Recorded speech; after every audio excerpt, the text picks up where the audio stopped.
اللہم صلی علی محمد وآل محمد۔ اللہم صلی علی محمد وآل محمد۔ اعوذ باللہ من الشیطان اللعین الرجیم، بسم اللہ الرحمن الرحیم۔ الحمد للہ الذی لا یبلغ مدحتہ القائلون ولا یحصی نعمہ العادون ولا يعدي حقه المجتهدون الذي لا يدركه بعد الهمم ولا يناله غوص الفتن الذي ليس لصفته حد محدود ولا نعت موجود ولا أجل ممدود، والصلاة والسلام على حبيب الله وحبيبنا نبی اللہ و نبینا سیدنا و مولانا ابی القاسم محمد اللہم صلی علی محمد وآل محمد والصلاة والسلام على أهل بيته الطيبين الطاهرين المعصومين المظلومين المنتجبين المنتخبين، لا سيما بقية الله في الأرضين. اللہم صلی علی محمد وآل محمد واللعنة الدائمة على أعدائهم أجمعين، وبالأخص لعنة الله على سند بن شاهك ومعاونينهم من الأولين والآخرين، واللعنة الدائمة من أعدائهم من الأولين والآخرين. أما بعد، فقد قال الله تبارك وتعالى في قرآن الحكيم وقوله الحق: بسم الله الرحمن الرحيم، ذلك ومن يعظم شعائر الله فإنها من تقوى القلوب. درود پڑھیے محمد وآلہ. اللہم صلی علی محمد وآل محمد وعجل فرج. عزاداران باب الحوائج، باب المراد، باب اللہ، امام موسیٰ بن جعفر الکاظم علیہ السلام. اللہم صلی علی صلی محمد علی محمد وآل محمد وعجل فرج. سورہ مبارکہ حج کی آیہ وافی ہدایت کہ جس میں ارشاد رب العزت ایک اطلاق کے ساتھ ہو رہا ہے، وَمَن يُعَظِّمُ، تم میں سے جو کوئی بھی تعظیم کرے گا شاعر خدا کی. الحمدللہ، شکر ہے اس ذات واجب کا کہ جس نے ہمیں ایسے در سے وابستہ رہنے کی توفیق عطا فرمائی ہے کہ جو کسی بھی مرحلے پر اپنے پیروکار کو، اپنے شیعہ کو، اپنے فالوور کو مایوس نہیں ہونے دے.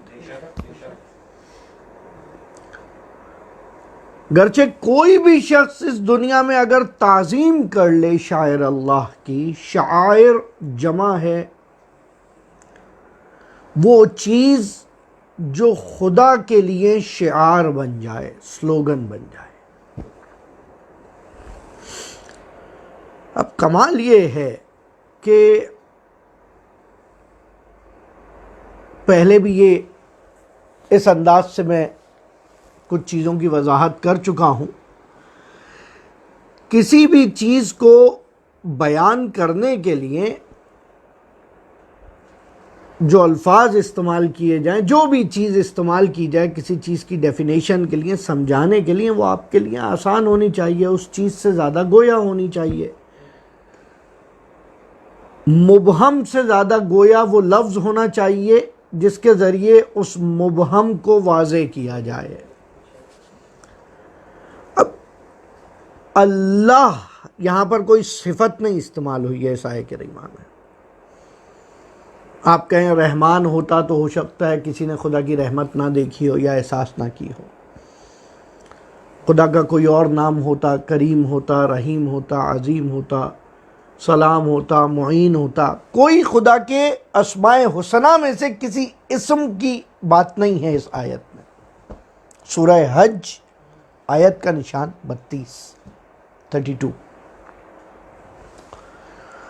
اللہ کا لفظ اس کے اندر استعمال ہوا ہے. سب سے پہلی چیز اس بات کی طرف اشارہ کر رہی ہے. علماء مفسرین، علماء تفسیر و قرآن کہتے ہیں جہاں جہاں پر قرآن میں جب 99 نام ہیں ان کی جگہ کہیں اللہ استعمال ہو تو اس کا مطلب اللہ اپنے تمام اسما کے ظہور کے ساتھ، اپنی تمام تجلیات کے ساتھ،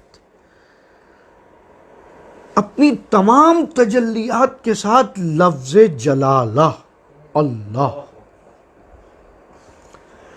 اور پھر کمال یہ ہے ہم اور آپ اپنی زندگی میں کسی بھی چیز کو پہچانوانے کے لیے، آسان کرنے کے لیے، روا کرنے کے لیے، اٹریکٹ کرنے کے لیے، میں ساتھ رہیے گا، میں جلدی جلدی چیزیں بیان کروں. کسی بھی چیز کو روان کرنے کے لیے، کسی بھی چیز کو لوگوں کو اٹریکٹ کرنے کے لیے، کسی کی دلچسپی کو اپنی طرف بڑھانے کے لیے، توجہ کو مبذول کرنے کے لیے سلوگن کا کام لیتے ہیں کہ کسی کو ایگزیکٹ وہ پروڈکٹ ایسے نہیں سمجھ آ رہی، سلوگن کے ذریعے سمجھ آ جائے. پھر جہاں وہ سلوگن دے کے وہ اس سے وہ پروڈکٹ کی بات آ جائے. اور پروڈکٹ یعنی مخلوق اور اللہ یعنی خالق. یعنی کچھ ایسے شعار ہیں کہ جن کی ضرورت خالق کائنات کو ہے. وہ شعار کیا ہوں گے؟ وہ شعار اگر ذات خدا کا، یہاں صفات کی بات نہیں ہو رہی ہے، یہ گفتگو میں بارہا آپ کے سامنے کر چکا ہوں کہ حی کے علاوہ کوئی اسماء حسنہ ایسا نہیں ہے، جو کوئی صفت الہی ایسی نہیں ہے جو مخلوق میں پیدا نہ ہو سکے. حی کے علاوہ، چونکہ پہلے نہیں تھا، انسان حادث ہے، مشکل یہ ہے. اب یہ تو کچھ ذوات ایسی ہیں کہ جن کو خدا نے اس قدر آغاز تخلیق سے متصل رکھا ہے کہ ہر تخلیق شدہ یہ کہتا نظر آتا ہے جب ہم تھے، ہم سے پہلے وہ تھے، ہم سے پہلے وہ موجود تھے. جس کا نور بنا دیا جائے وہ کہے مجھ سے پہلے ایک نور تھا. جو حالت روح میں آ جائے وہ کہے مجھ سے پہلے ایک روح تھی. حتیٰ ملک جو کہ عقل محض ہیں وہ کہتے نظر آئے کہ ہم سے پہلے کوئی عقل کل موجود تھا کہ جس نے ہم کو تسبیح سکھائی. فَهُوَ يُسَبِّحُ فَأُسَبِّحُ فَهُوَ يَحْمَدُ وَأَحْمَدُ. وہ تسبیح کرتا تھا، ہم تسبیح کرتے تھے. وہ حمد کرتا تھا، ہم حمد کرتے تھے. وہ سجدہ کرتا تھا، ہم سجدے کیا کرتے تھے. اللہم صلی علی محمد.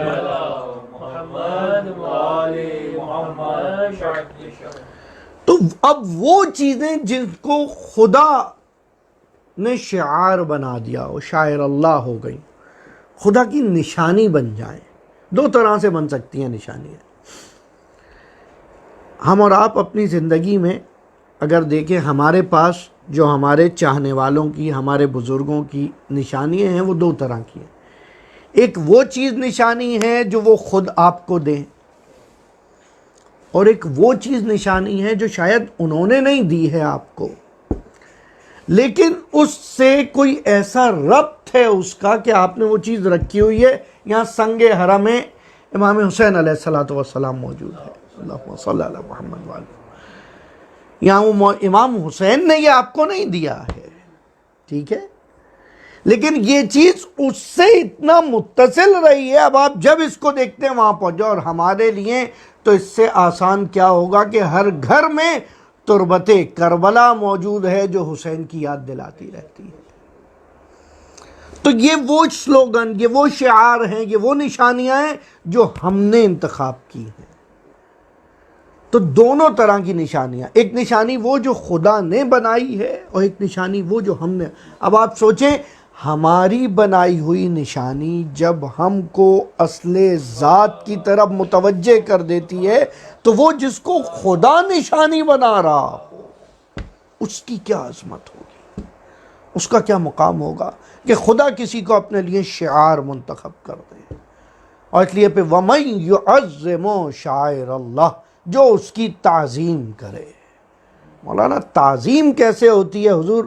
آپ کے مذہب میں، آپ کے فرہنگ میں، آپ کے کلچر میں جو آپ کو طریقہ تعظیم سکھایا گیا ہے، عام بات ہے، بالکل عام بات. جس طرح تم چاہو تعظیم کرو، کیونکہ جس طرح وہ چاہتا ہے تعظیم کروانا اس طرح تمہارے بس میں نہیں ہے کہ تم تعظیم کر سکو.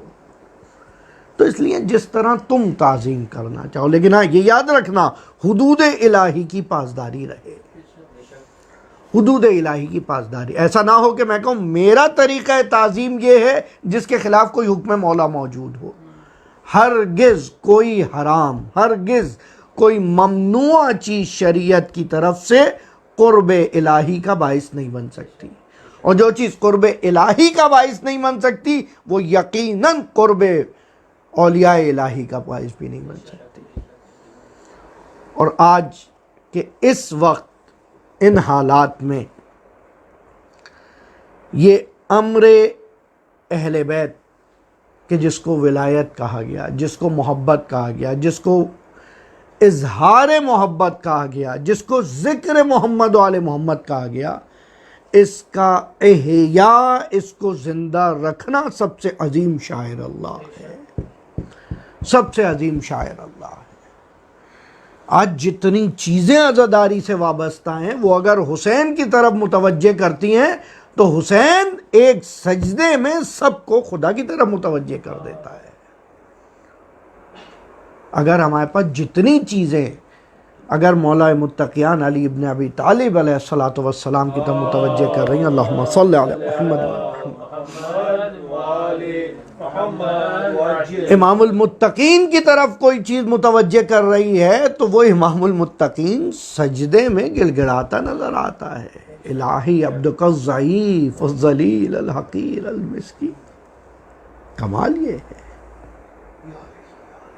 یعنی جن کو خدا اپنے لیے شعار بنا رہا ہے، شعار بتا رہا ہے، ان کی تعظیم یقیناً خدا تک لے کر جا رہی ہے، یقیناً خدا تک لے کر جا رہی ہے. لیکن یہ ہر دل نہیں کر سکتا. یہ وہی دل کرے گا جس دل میں خوف الہی ہوگا. فَإِنَّهَا مِن تَقْوَى الْقُلُوبِ، یہ تمہارے دلوں میں پرہیزگاری کی وجہ سے ہے. بس یہ عرض کرنی تھی. یہاں تک آنے کے بعد پرہیزگاری اور احتیاط جس پہ میں نے کل بھی گفتگو کی، آج کے اس تشنج زدہ ماحول میں، آج اس خفقان کے عالم میں کہ جہاں سانس لینا مشکل ہے، جہاں تنہائی کو مرض کی دوا قرار دے دیا جائے، اور خصوصاً وہ تمام مومنین جو اس وقت میری بات سن رہے ہیں اور خدا نہ خواستہ ان کو یہ مشکل لاحق ہے، وہ اس وبا کا شکار ہیں، وہ اس باب الحوائج امام موسیٰ بن جعفر علیہ السلام سے تروت کریں. اللہم صلی علی محمد وہ امام سے متوسل رہے. بقیہ تمام احتیاطی تدابیر کے ساتھ، اس لیے کہ عقل پہلا مرحلہ ہے اس چیز کا. امام موسیٰ بن جعفر نے ایک عظیم گفتگو کرتے ہوئے اپنے ایک شاگرد سے، اصول کافی ہماری حدیث کی عظیم ترین کتاب الکافی، الکافی کے 3 حصے، ثقۃ الاسلام، علامہ کلینی کی لکھی ہوئی یہ کتاب، جو کہ ہماری کتب اربع کا حصہ ہے۔ کافی کے اندر 3 حصے: اصول کافی، فروع کافی، روضۃ الکافی۔ اصول کافی کا پہلا باب، جو پہلا چیپٹر ہے، وہ چیپٹر ہے عقل۔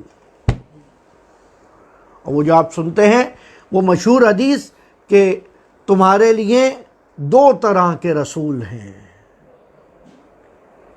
خدا کی تعریف سے تمہارے لیے 2 طرح کے رسول ہیں، مرسل الظاہری والباطنی۔ ایک وہ رسول ہے جو ظاہری رسول ہے، وہ میسنجر جو ظاہر میں ہے، خارج میں ہے۔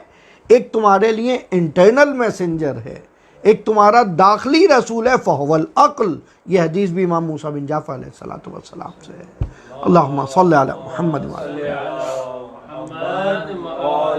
محمد وعجل فرجهم۔ کہ تمہارے لیے 2 رسول ہیں، ہر انسان کے لیے 2 رہنما ہیں، ایک رہنما ظاہری اور ایک باطنی۔ ظاہری رسول اور رہنما وہ رسول ہیں جو 1,24,000 ہیں، اور وہ جو باطنی رسول ہے جس کے ذریعے ظاہری رسول کو پہچانا جائے۔ اگر کسی کا باطنی رسول یعنی عقل ناکارہ ہو جائے تو وہ ظاہری حجت کو بھی نہیں پہچان سکتا۔ یا دوسرے مقام پہ آیا 2 طرح کی حجتیں ہیں تمہارے لیے، حجت الظاہری و حجت الباطنی۔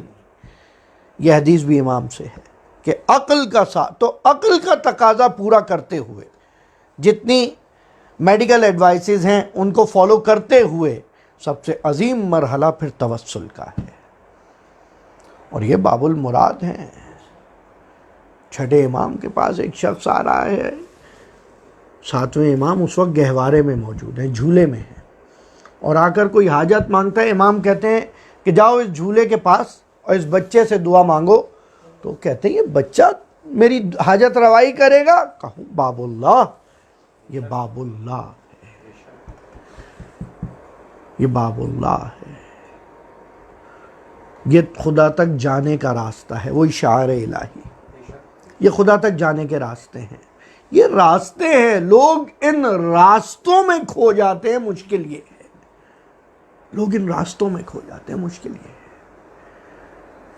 اس وقت اگر کوئی سیلف آئسولیشن میں ٹائم گزار رہا ہے، وہ شاید زیادہ بہتر طور پہ تصور کر سکے۔ اس وقت دنیا کی حالت کو تصور کریے، سیلف آئسولیشن جہاں مشکل ہے۔ اب آپ صحیح طرح سے اپورچونٹی کو دیکھیں نا، ہر چیز کے اندر آپ کو ایک پازیٹو پہلو نکلنا چاہیے نا۔ خود اکیلے میں قید تنہائی میں رہتے ہوئے اپنے آپ کو خدا سے مرتبط رکھنا، کنیکٹڈ رکھنا، جو میں نے کل کہا تھا کہ isolate from people not from God. لوگوں سے آئسولیٹ ہو کے رہو، خدا سے تھوڑی ہونے کی ضرورت ہے۔ اس وقت پہ سیرہ امام کاظم عظیم ترین سیرت ہے، کس طرح امام زندان میں زندگی گزار رہے ہیں۔ یہ زندان ہی ہے نا، زندان قید تنہائی ہے نا۔ قید تنہائی میں رہتے ہوئے امام اس طرح حدیث بتا رہے ہیں جو پہلے بھی میں نے بیان کی مسلسل آپ کے سامنے، کہ کوئی ایک شخص سامنے آ جائے تو اس کو 10 حدیثیں ایک دفعہ میں بتا دے۔ 3 عظیم کام امام کے زندگی میں، بس میں خلاصتاً بیان کروں، تفصیل پھر کبھی۔ 3 عظیم کام۔ سب سے پہلا کام زمان غیبت کی تیاری۔ عجیب لگتا ہے کہ 100 سال پہلے غیبت کی تیاری ہو رہی ہے۔ بالکل، سب سے پہلے وکلاء کا نظام، اپنی جگہ پر نائبین کا نظام 7ویں امام نے قائم کرنا شروع کیا، اور کہتے ہیں تمام تاریخ ائمہ میں سب سے زیادہ نائب، سب سے زیادہ ریپریزنٹیٹو امام موسیٰ کاظم علیہ السلام کے تھے۔ کہتے ہیں نیشا پور سے سید ہاشم اونٹ بار کر کے بھیجا کرتا تھا، جس میں وہ جناب شتیدہ خاتون کا، جن کا نیشاپور میں مزار ہے، انہوں نے بھی اپنے کچھ وجوہ شریعہ بھیجے تھے، وہ تفصیل پھر کبھی انشاءاللہ۔ نیشاپور سے اونٹوں پہ بار ہو کے سامان آیا کرتا تھا۔ اس وقت فارس دور ہے، امام بغداد یا مدینے میں ہے۔ سب سے پہلا کام کہ امام نے نائب تیار کیے، اپنے ریپریزنٹیٹیو بنائے کہ یہ شخص مجھے جا کے پریزنٹ کرے گا، اور اس کے لیے دو طرح کے لوگوں کا انتخاب کیا، یا وہ افراد جو بہت عالم و دیندار تھے، یا وہ افراد جو خدا ترس تھے بھلے عالم نہ ہوں، جو خدا ترس تھے اور لوگوں میں جو پسندیدہ شمار ہوتے تھے، رحم دل شمار ہوتے تھے۔ یہ عجیب بات ہے، رحم دلی ایک عجیب عنصر ہے،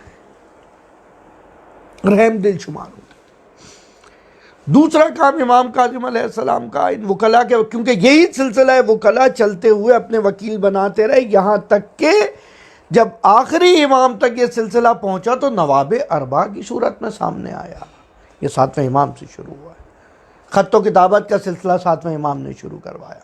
مناظرات جس طرح سے اب تک نہیں ہوتے، کیونکہ 6 امام سے پہلے تو ایسے فقہ جعفری یا احیاء مکتب رسول ہوا ہی نہیں ہے، یہ بھی گزشتہ دن ہی تو ہوا ہے، 40 سال پہلے، کیونکہ چند امام ہیں، تقریباً 35 ایئرز ہے مدت امامت میرے امام کی، اور بہت کم اماموں کو اتنا وقت ملا۔ یہ اب آخری امام ہیں سلسلہ امامت میں جن سے نقل ہوں گی۔ مثلا اب آپ دیکھیں مجموعہ احادیث اگر ائمہ کا دیکھنا شروع کریں، اب آج کل وقت ہے، خدا نے آپ کو یہ نعمت عطا کی ہوئی ہے اس بیماری کے طفیل، جو وبا کے طفیل جو پھیل رہی ہے، کہ آپ لوگ گھر میں پڑھیں۔ اس وقت ماشاءاللہ ٹھیک ٹھاک میٹر موجود ہے انٹرنیٹ پہ، ہر امام سے علیحدہ علیحدہ موسوعات الحدیث، اس میں 3 جلدیں ہیں، 3 والیومز ہیں، اور each volume is more than 400 pages, جو 7ویں امام سے ہیں۔ 7ویں امام کے بعد حتیٰ 8ویں امام سے جو لگتا ہے کہ بہت زیادہ کھل کے جنہوں نے زندگی گزاری اور دربار تک رسائی تھی اور دربار میں ولی عہدی کے عہدے پر تھے، 8ویں امام سے بھی صرف 2 جلدیں ہیں تمام احادیث کی، معاصر کے محدثین جو جمع کر رہے ہیں، اور اس کے بعد تو ایک ایک جلد ہوتی جاتی ہے، not more than 1 volume، تمام احادیث کو جمع کیا جائے تو۔ 7ویں امام کی حدیثوں کا اسی طرح کثرت سے بیان کرنا، جتنا وقت قید سے باہر ہیں مسلسل حدیثیں بیان کرو۔ قید تو اس لیے ہے کہ 6 امام کو آزاد چھوڑا تھا، انہوں نے پورے عالم اسلام میں تہلکہ مچا دیا۔ اب چاہے اپنا ہو یا بیگانہ ہو، یا ڈائریکٹ امام کا شاگرد ہے یا انڈائریکٹ امام کا شاگرد ہے، اور جو امام کا شاگرد نہیں ہے اس کو اپنا علم ثابت کرنا دشوار ہو رہا ہے، مشکل یہ ہو گئی۔ اس لیے منصور کے آخری وقت میں منصور کہتا ہے اپنے بیٹے سے، مہدی سے، کہ دیکھو میں نے تمہارے لیے سارے راستے ہموار کر دیے ہیں، اب اگر تمہارا نام بھی مہدی رکھا ہوا ہے، اب اگر صرف تم عدل سے کام لینا شروع کر دو تو لوگ تمہیں مہدی سمجھنے لگے، نعوذ باللہ۔ صرف اگر عدل سے کام لینا شروع کر دو تو لوگ تمہیں آخری امام سمجھنے لگا۔ بہرحال اس کے بعد وہ خود مر گیا اور وہاں تک نوبت نہ پہنچ سکی۔ اب یہ سلسلے میں پہلا کام امام کا وکیل بنانا، دوسرا کام امام کا لوگوں کی مدد کرنا۔ جو خطیب بغدادی 7ویں امام کو باب الحوائج کہہ رہا ہے، خطیب بغدادی کوئی شیعہ تھوڑی ہے، اہل سنت ہے۔ یہ باب الحوائج کا لقب 7ویں امام کو خدا نے تو تمام ائمہ کو باب اللہ باب الحوائج بنایا ہے، یہ وہاں اطراف میں رہنے والے افراد ہیں جو ان کو باب الحوائج کہہ رہے ہیں، اور امام جہاں جا رہے ہیں لوگوں کی حاجتیں برطرف کر رہے ہیں۔ اور اسی حوالے سے اس وقت میں جو وقت ہم گزار رہے ہیں، عظیم ترین کام جو کہ امام موسیٰ کاظم علیہ السلام کی سیرت کے مطابق ہے، درود پڑھیں ایک مرتبہ۔ اللہم صلی علی محمد وآل محمد وعجل فرجہ، کہ لوگوں کی مدد کرنا۔ دوسرا کام عظیم امام کا یہی تھا کہ لوگوں کی مدد کی جائے۔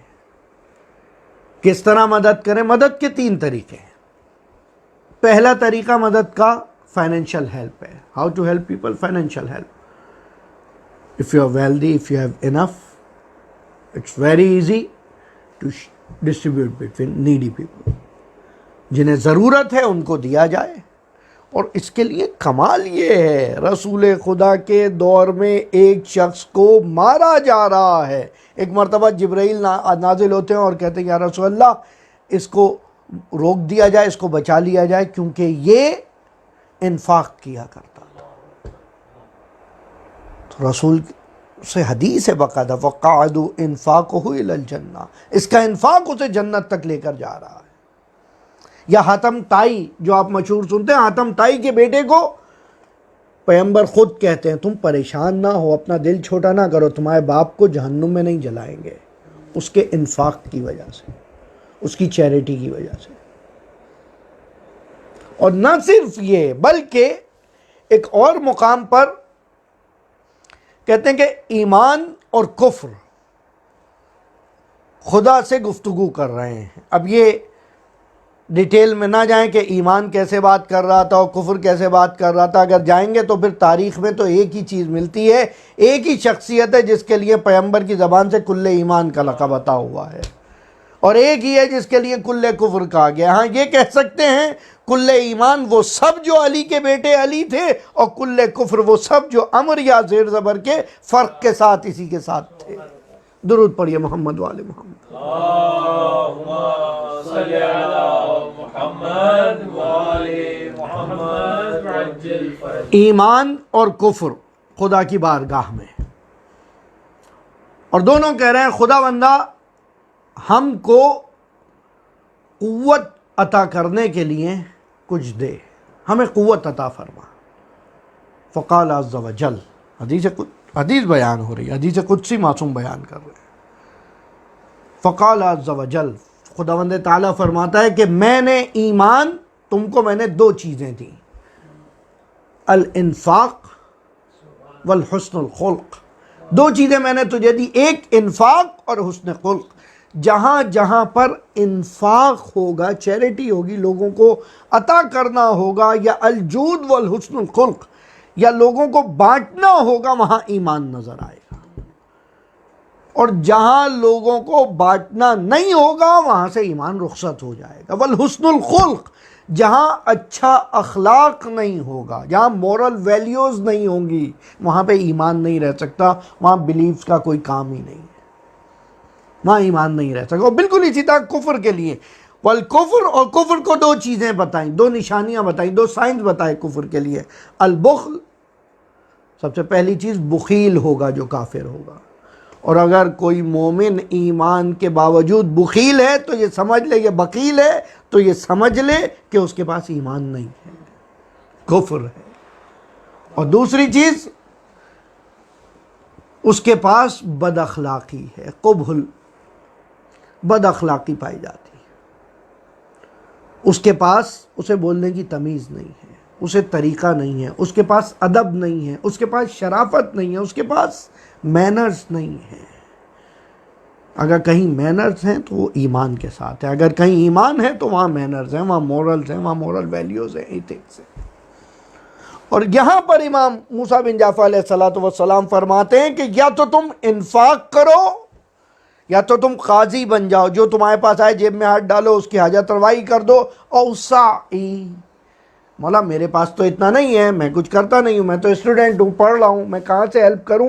تم مددگار بن جاؤ، مددگار بن جاؤ، مدد تو کی جا سکتی ہے۔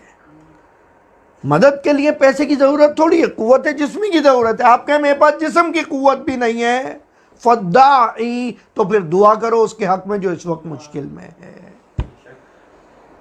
تو دعا کرو اس کے حق میں۔ گویا مال سے امداد، اخلاق سے امداد، برتاؤ کے ساتھ امداد، اور تیسری چیز اگر یہ نہیں کر سکتے تو دعا کرو اس کے حق میں۔ تو اس کے علاوہ کوئی چارہ نہیں ہے کہ ضرورت مند کی مدد کی جائے۔ اس وقت میں سیرہ امام کاظم کا بہترین عملی نمونہ ایک شیعہ امام کاظم دے سکتا ہے۔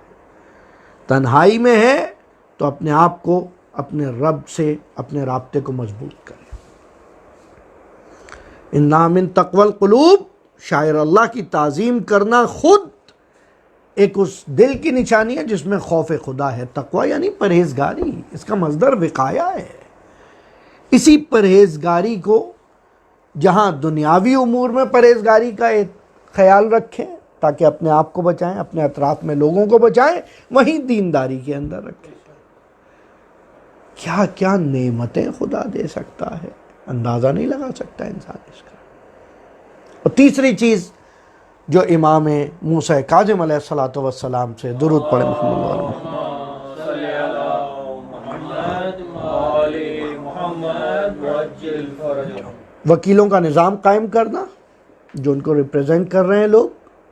دوسری چیز لوگوں کی امداد کرنا، اتنی امداد کرنا کہ سرر الکاظم مشہور ہو جائے، سرر موسیٰ بن جعفر کی تھیلیاں، کہ جس کے پاس یہ تھیلیاں آ جائیں، وہ پوٹلی، وہ پیکٹ جس میں امام پیسے دیا کرتے تھے لوگوں کو، کہ وہ تو مالا مال ہو جاتا ہے۔ شخص آ کے کہتا ہے مولا میری کھیتی اجڑ گئی، میرا باغ ختم ہو گیا۔ کہ اچھا کتنا کما لیتے تھے اس سے؟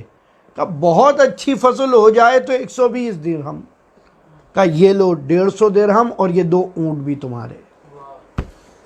اس طرح امام نے ادا کرنا شروع کہا مولا فلاں شخص ہے، چاہنے والے آئے، مومنین آئے، مولا فلاں شخص ہے جو آپ کے جد کی شان میں گستاخی کرتا ہے۔ اماموں نے شدت کے ساتھ یہاں پر دفاع کیا ہے حق علی کا، لیکن طریقہ بھی بتایا کیسے دفاع کیا جائے۔ کہ مولا آپ کہیں تو اس کو، کہ نہیں وہ کرتا کیا ہے یہ بتاؤ۔ کہ مولا وہ باغ میں کام کرتا ہے، کھیت ہیں اس کے، فارمر ہے۔ کس جگہ ہے فارم اس کا؟ کہ وہاں ہے۔ ٹھیک ہے میں جاؤں گا۔ امام خود اس کے پاس چلے گئے، وہاں پہنچ کے اس کے ساتھ کہا میں کام کرنا چاہتا ہوں تمہارے پاس، کہ میں تمہیں کچھ دے نہیں سکتا۔ امام نے کہا ٹھیک ہے تو جو آخر وقت میں میرا کام دیکھ لو پھر دے دینا۔ امام نے جانفشانی سے کام کرنا شروع کیا۔ بہت سے افراد جو سمجھتے ہیں کام نہیں مل رہا، وہ اپنی جانفشانی نہیں دکھا پا رہے۔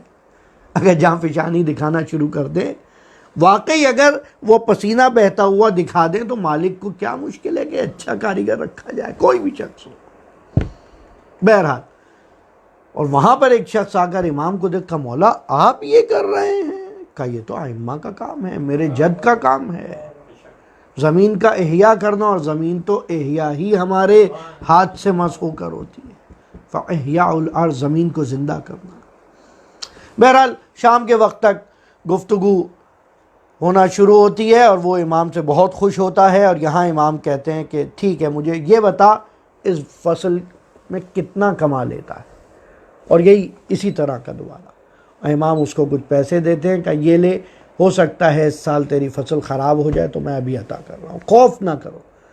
کہ میں کیا کروں؟ کہ بس غور کریے گا امام جو اسے نصیحت کر رہے ہیں، کہ مولا کیا کروں میں؟ اسے نہیں پتہ یہ کون ہے جو کام کر کے جا رہا ہے اور پیسے دے کر جا رہا ہے۔ کہ میں کیا کروں؟ کہ کبھی بھی قضاوت کرنے میں جلدی نہ کرو، اسٹیٹمنٹ دینے میں جلدی نہ کرو، احتیاط کرو، دیکھو کون ہے کیا۔ یہ کہہ کے امام چلے گئے۔ اب وہ تلاش کرتا وہ آ رہا ہے، استغفار کرتا ہے، اور اس دن کے بعد مولا کا خاص چاہنے والا بن جاتا ہے۔ تیسری چیز جو افراد نہ مالی امداد کر سکتے، نہ جسمی امداد کر سکتے، نہ دعائیہ امداد کر سکتے، ان کے لیے فکری امداد کریں لوگوں کی۔ وقت نہیں اس میں تفصیل میں جاؤں، پھر کبھی انشاءاللہ۔ فکری امداد اس وقت ایک عظیم مشکل ہمارے ساتھ، ہمارے مومنین کے ساتھ، ہمارے جوانوں کے ساتھ فکری مشکل کی، جن کے ذہنوں میں خطور پیدا کیے جا رہے ہیں، عقائد میں خدشے پیدا کیے جا رہے ہیں، ایمانوں کو ہلایا جا رہا ہے۔ عبد الرحمن بن یونس کی ایک دعا، عظیم دعا ہے، یاد کر لیں، زندگی بھر کام آئے گی، اور اس وقت میں خصوصاً کام آئے گی۔ ابن یونس مولا کے پاس آتا ہے اور کہتا ہے مولا کوئی دعا عطا فرمائے، اور مولا کہتے ہیں ابن یونس ایک دعا بتا رہا ہوں، ہمیشہ یاد رکھنا۔ مولا اسے بتاتے ہیں اللہم لا تجعلنی من العارین، اللہم لا تجعلنی من العارین، خداوندہ مجھے ان لوگوں میں شامل نہ کرنا کہ جن کا ایمان ٹیمپریری ہوتا ہے، جن کا ایمان ٹیمپریری ایمان کون سا ہوتا ہے؟ ہم تو سر وقت ایماندار ہیں، نہیں بالکل. جب آپ اس وقت شاپنگ کرنے شاپنگ سینٹر پہ جا رہے ہیں، وہاں ایمان کے کس مرحلے پر ہیں؟ جب آپ کے ساتھ کوئی اور ضرورت مند آ رہا ہے، کوئی بزرگ ہے، کوئی بوڑھا ہے، کوئی اور احساس والا ہے، وہاں ایمان دکھ رہا ہے. بارگاہ میں آتے ہوئے ایمان ساتھ ہے، بارگاہ سے باہر نکلتے ایمان نہیں ہے. ممبر پہ آتے ہوئے ایمان ساتھ ہے، مائک پہ آتے ہوئے، فرش ادا پہ آتے ہوئے ایمان ساتھ ہے، اور اس سے باہر نکلتے ہوئے ایمان ساتھ. یہ ہے عاریہ، یہ ہے ایمان عاریہ. جو افراد اس وقت اپنے ملکوں میں موجود ہیں، اسلامی ملکوں میں موجود ہیں، بہت دیندار، جیسے ہی فلائٹ تک پہنچتے ہیں ایمان ختم. ایک یہ ہے جو خود اتار رہے ہیں، دوسرا یہ جیسے ہی کسی ایسی جگہ سے گزر جائے جہاں پر کوئی خدا حرام میں مبتلا ہونے کا مسئلہ ہے، فوراً ایمان رخصت ہو جاتا ہے. شدید ضرورت ہے اس وقت تو اللہم لا تجعلنی من الآغرین. اور یہ صرف لطف خدا سے ممکن ہے، شاید بعض مقامات پہ اختیار انسان میں نہیں ہے کہ اپنے ایمان کو محفوظ رکھ سکے اگر خدا کا لطف نہ ہو. بس یہی وہ باب الحوائج ہیں کہ جن کے در پہ توسل ہی ہم کو بچا سکتا ہے. جملہ مریضوں کے لیے، مخصوصاً آج شب شہادت امام موسیٰ بن جعفر علیہ السلام، اپنے دلوں کو روانہ کاظمین کریں. یا سیدی یا مولائی یا موسیٰ بن جعفر یا باب الحوائج ادرکنی ادرکنی ادرکنی. ظاہراً شہادت سے 3 دن پہلے مولا نے مصیب بن زہیر کو بلایا ہے. بعض افراد نے مسیب کہا ہے. امام کی والدہ جناب حمیدہ خاتون یا حمیدہ خاتون، یہ وہ عظیم بی بی ہے جو محدثہ بھی ہے، یہ عظیم بی بی ہے جس کے لیے چھٹے امام کا قول ہے حمیدۃ فی الدنیا والمحمودہ فی الآخرہ. اس دنیا میں بھی لائق ستائش ہے اور آخرت میں بھی لائق ستائش، کیونکہ ائمہ کی، بقیہ ائمہ کی امہات کا زیادہ ذکر نہیں ہو پاتا. قبل مصائب متوسل ہونا چاہتا ہوں اس بی بی سے کہ شاید ان کی وجہ سے، ماں کے وسیلے سے، ماں کی شفاعت سے بیٹا ہماری جانب متوجہ ہو جائے. اور یہ تو یقیناً ہے جب ہم کہہ رہے ہیں السلام علیکہ یا کنت فی الاسلاب الشامخہ والارحام المطہرہ، ہر آغوش میں وجود نازنین امام تربیت نہیں پا سکتا. والارحام المطہرہ. اور یہ وہ محدثہ بی بی ہے جو چھٹے امام سے مشہور حدیث آپ سنتے ہیں کہ وہ شخص جو نماز کو کم شمار کرے اس تک ہماری شفاعت نہیں پہنچے گی. اس حدیث کی راوی بی بی حمیدہ خاتون. جناب امام کاظم علیہ السلام 3 دن پہلے مصیب بن زہیر کو بلاتے ہیں. کہتے ہیں مصیب میں مدینے جاؤں گا اور اسرار امامت اور امانتیں اپنے بیٹے علی تک منتقل کروں گا اور پھر آ جاؤں گا. اور یہ سندھی ملعون سمجھتا ہے کہ یہ مجھے مار کے یہ مجھے غسل و کفن دے گا تاکہ میری نیابت کا دعویٰ کر سکے. ایسا ممکن نہیں ہوگا، ایسا ممکن نہیں ہوگا.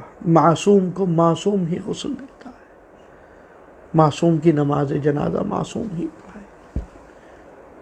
ایک دفعہ مصیب کہتا ہے مولا باہر تو پہرا ہے سخت، آپ کس طرح سے یہاں سے جائیں گے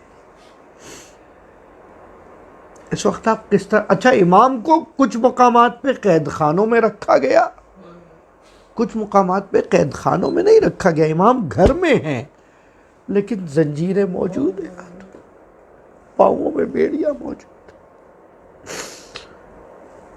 بس امام وہاں سے گئے ہیں مدینے. اسرار امامت منتقل کیے ہیں، وصیتیں کی ہیں، واپس آئے ہیں، مصیب کو بتایا کہ اب یہ جو شربت، یہ جو مشروب لا کے دیا ہے زہر آلود، یہ پی کے ہم چلے جائیں گے، اور میرا بیٹا علی آئے گا جو مجھے جنازہ پڑھائے گا، جو میرا غسل و کفن کرے گا۔ سندھی ملعون یہ سمجھ رہا ہے کہ میں یہ سب کچھ کر دوں گا، ایسا نہیں ہو پائے گا۔ امام کو زہر دیا جاتا ہے، زہر اثر دکھاتا ہے، موسیٰ بن جعفر رخصت۔ ایک مرتبہ جب یہ حالت دیکھتا ہے، سندھی خواب میں دیکھتا ہے کہ پورا شہر اس کے گھر پہ حملہ کر رہا ہے کہ تم نے قتل کیا ہے، تم نے قتل کیا ہے، اور تم اس کا خون بہادو، اس کو لوگ مارنے کے لیے آ رہے ہیں، اس لیے جنازہ اٹھا کر پل بغداد پہ رکھ دیا جاتا ہے۔ اللہ اکبر۔ اس لیے جنازہ اٹھا کر پل بغداد پہ رکھ دیا جاتا ہے، اور رکھوایا اس سے جا رہا ہے، حمالوں سے، مزدوروں سے جنازہ اٹھوایا جا رہا ہے۔ اللہ اکبر۔ 18 بنی ہاشم کا نام آپ نے سنا ہے؟ کربلا میں زینب کبریٰ فخر کیا کرتی تھی، حسین فخر کیا کرتے تھے، صرف میرے 7ویں امام کے 18 بیٹے ہیں۔ مورخین نے جو 18 بیٹوں کا باپ، یا شاہ چراغ، یا علی ابن موسیٰ الرضا، 18 بیٹوں کے باپ کا جنازہ پل بغداد پہ رکھا ہوا ہے۔